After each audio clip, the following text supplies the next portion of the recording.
Mirai movie box office దగ్గర దూసుకుపోతుంది. 3 రోజుల్లోనే భారీ వసూళ్లు రాబట్టి సెన్సేషన్ క్రియేట్ చేసింది.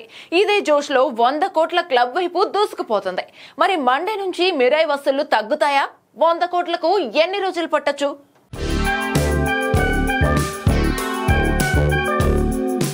యంగ్ హీరో తేజ సజ్జా సూపర్ యోధాగా నటించిన adventure thriller Mirai movie box office వద్ద కాసుల వర్షం కురిపిస్తుంది.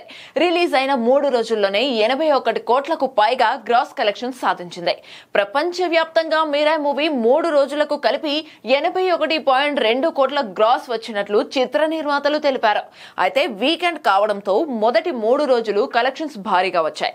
కానీ సోమవారం నుంచి కాస్త తగ్గే ఛాన్స్ ఉన్నట్లు ట్రేడ్ వర్గాలు చెబుతున్నాయి. అయినా కూడా బుకింగ్స్ మాత్రం బాగానే ఉన్నాయి. ప్రస్తుతానికి థియేటర్లో చెప్పుకోదగ్గ సినిమాలు లేవు.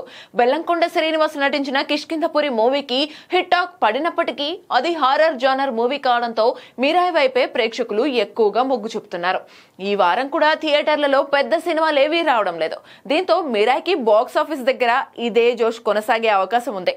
ఈ లెక్కన మరో 2-3 రోజుల్లో ఈజీగా 100 కోట్ల క్లబ్ లోకి ఎంటర్ కానుందని ట్రేడ్ వర్గాలు అంచనా వేస్తున్నాయి. మళ్ళీ సెకండ్ వీకెండ్ లో కలెక్షన్స్ పెరిగే ఛాన్స్ ఉంది. అంతేకాదు సెప్టెంబర్ 25న పవన్ కళ్యాణ్ ఓజీ మూవీ వచ్చే వరకు మిరాయికి తిరుగు లేకుండా ఉందనే చెప్పాలి. ఖచ్చితంగా లాంగ్ రన్ లో మిరాయికి అదిరిపోయే వసూలు వచ్చే ఛాన్స్ ఉంది. ఇక కార్తిక్ ఘట్టమనేని దర్శకత్వం వహించిన మిరాయిలో మంచు మనోజ్ విలన్ గా నటించగా తేజ సజ్జా సరసన రితికా నాయక్ హీరోయిన్ గా నటించింది.